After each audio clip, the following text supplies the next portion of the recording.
You're watching the Fixed Wing Guide channel. My name's Stuart Lomas. Second one of videos for today. Just a couple of things rattling around my head for no apparent reason. I want to go a little bit off-piste now, to a certain extent. I want to talk about time and what it is. Nothing to do with watches, nothing to do with horology, nothing to do with the pretentiousness that goes along with collecting watches. Whilst I've been going through YouTube over lunch, found that there's a 2015 video on there about the disclosure from a US Senate committee about US cover-ups of UFO crashes and research and the trickling down of extraterrestrial technology to us. So this video is really a little bit of a mismatch between that and time. Probably a good place to start is I have always been fascinated in when you look into the night sky, wrapping your head around the fact that what you're actually looking into is not only space and stars and other planets and stuff like that, but you're actually looking back in time. That everything that you see was there so long before us, and that some of the things you can actually see may not be there now. So you think to yourself, well, how can that be the case? Well, you know, obviously the light from stars and planets takes so damn long to get to us. I mean, the light, obviously, as you may well or may not be aware, the light from our own sun, which is obviously a star, takes 8 minutes to get to us. So if the sun blew up now, we wouldn't know for 8 minutes. You know, that gives you an idea. But there's stars and planets out there that you know, you're literally looking at light years for the information, as it were, to get to us. And if you've heard the term light year and you don't know what it is, basically what it is the time it would take if you were travelling at the speed of light to get to Earth. So if something is 1 light year away, you're looking at travelling a year to get to Earth, travelling at the speed of light. So it's quite a long way, and it's very, very, very fast. So the upshot is it's always fascinated me, for as long as I can remember, that you've got so much stuff going on in the sky when you look out at night, but we all take it for granted. And where time comes into this, of course, is that, and I'll try and link the two things together here if I can. You will get the people out there, and you may be one, who thinks, this UFO stuff is complete and utter nonsense. Well, let me put it to you in these terms. You get a lot of people saying that there are, you know, the reptilian aliens and the Anunnaki and all that kind of thing, and people think, goodness me, I wish these people had shut up or be locked up somewhere. Let me put it to you in a way that I initially justified it to myself, which is, if you take my past statement, which is when you look into space, you are looking back in time. Now, given that, you have got to say that the chances are that we are not alone. You've probably heard the statistic that there are more stars out there in our observable universe than there are grains of sand on all deserts and all beaches on the world. And given that, if a small percentage of those have a solar system, and if a small percentage of those have inhabitable planets, then the chances are inevitable that you, somewhere out there, would find life. Now, the problem is that most people, I feel, think, well, you know, you're going to find somebody with a head and 2 arms and legs and feet and all that kind of thing. And that may well not be the case. So the term life is misinterpreted by a lot of people. And where this ties into time is that we, the Earth, the people on the Earth, are a very young civilization, and that can be easily judged by that we still have war. We are basically, we pat ourselves on the back of being very technologically advanced, and that's fine, but when you get down to the bare bones of it, we are just killing each other with a stick. Those who have the bigger stick make more impact on the enemies that they are fighting, and that's been true throughout human nature. The tribes that had the bigger stick, or the largest bone, or a weapon made out of some form of material. So yes, okay, we've been as a species around a number of years, but we are still angry little creatures that seek out other creatures to kill. So looking out into space and appreciating that the further you look back, the older something is, you can only assume that with time, civilizations improve, hopefully. They learn that it isn't a good thing to have war, particularly. Financially, it's a very good thing because it creates jobs and it creates income and so on and so forth.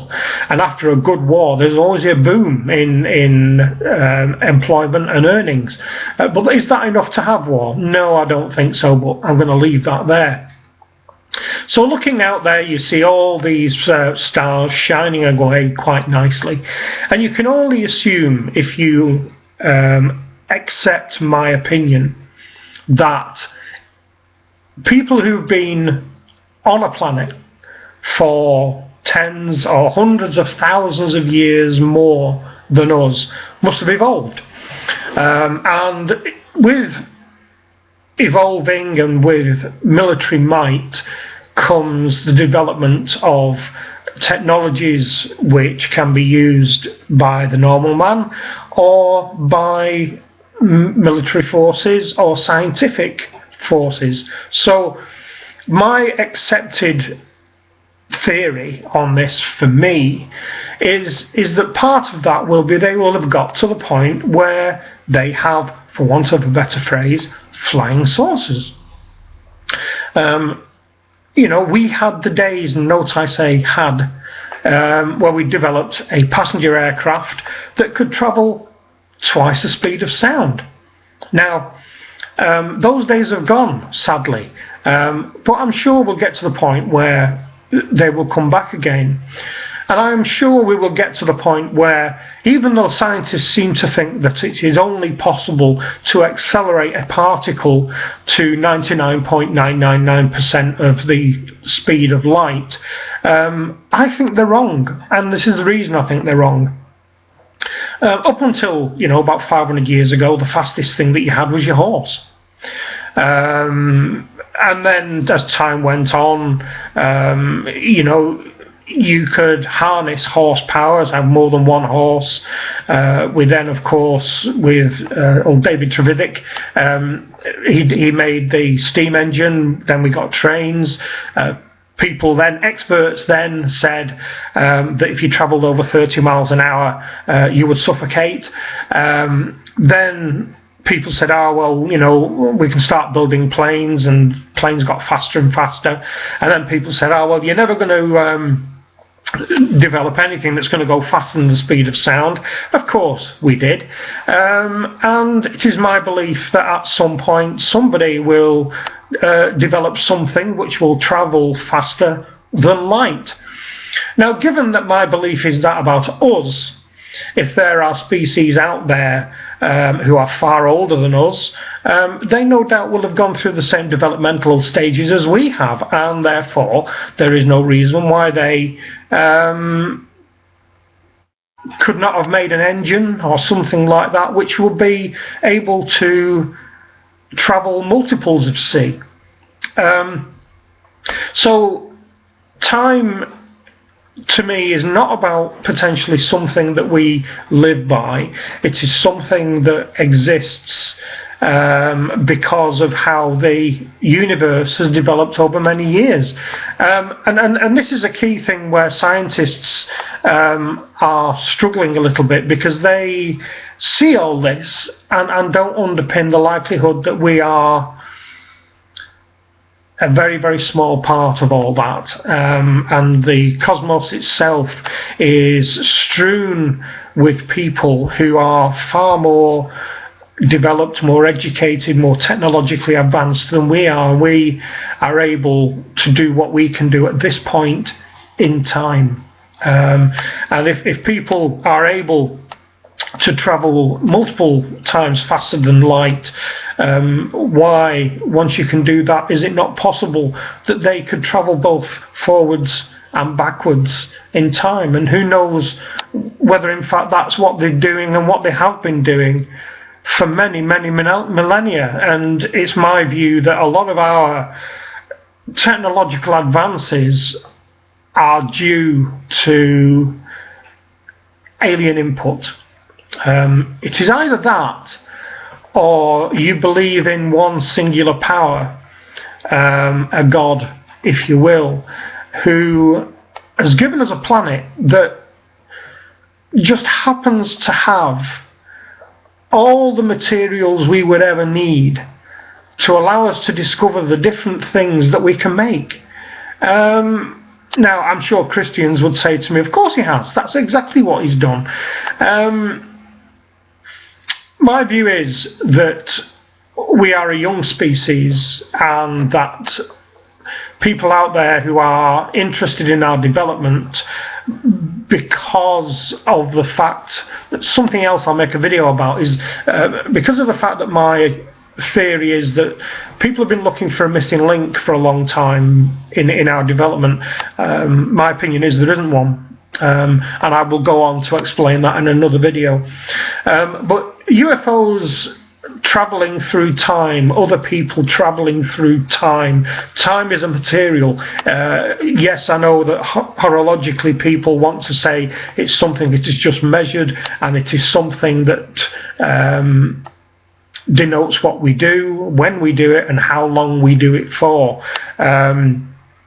It's something. It's real. It's time and space are as one, and people can travel through them as we go through life traveling through time all day.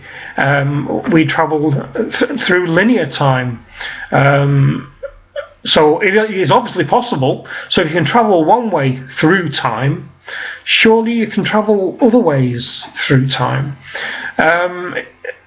I know this one's a bit deep and a bit philosophical, and I do tend to go a bit that way on occasion when I've got nothing better to do with my life. So I guess what I'm saying is, if you're a bit dubious about UFOs and aliens and ET phoning home and all that kind of malarkey, next time you're out on a clear night, and hopefully coming into summer here in the UK, we'll have a few clear nights, look up and think about what might be possible. Think about that there's people out there who were at our stage of development 3 million years ago, and just see in your own mind what possibilities pop up. If you can get on the internet and have a look at this 2015 US Disclosure Senate Committee, very interesting. Whether we will have an agreement through all Western countries where governments agree to tell us this is what's been going on, I don't know. I don't think they want us to know.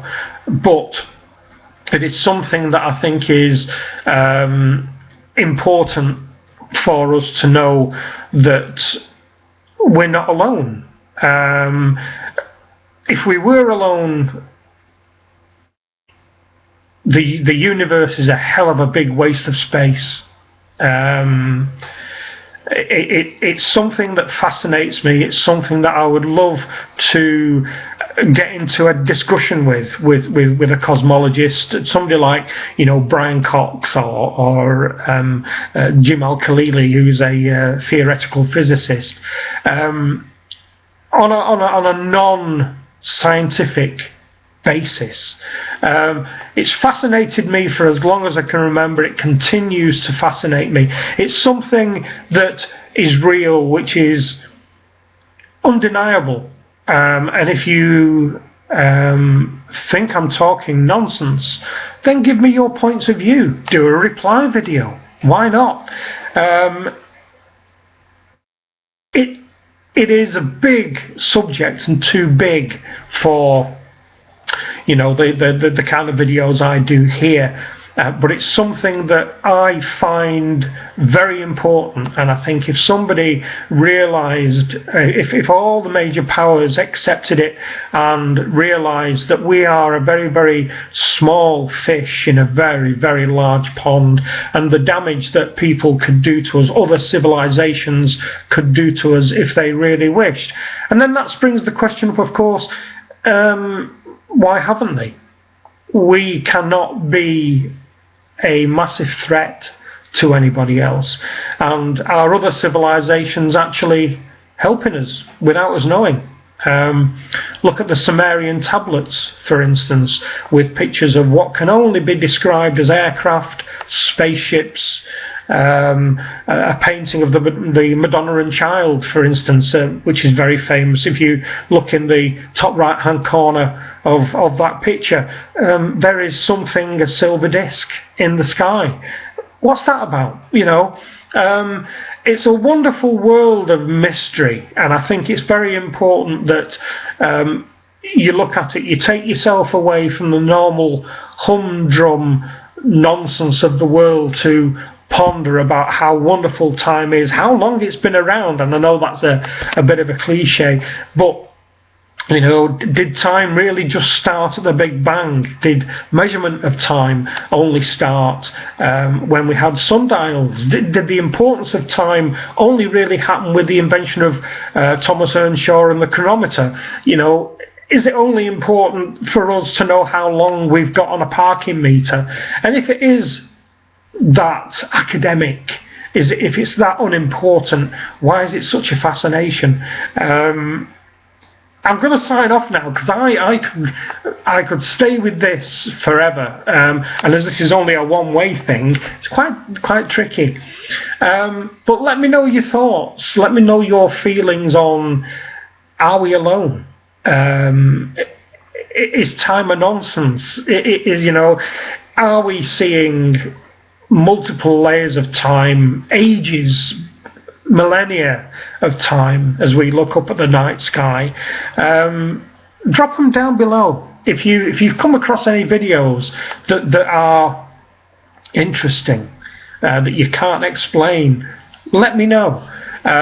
Any questions down below, as usual. If you want to lambast me, down below. And please don't forget to subscribe.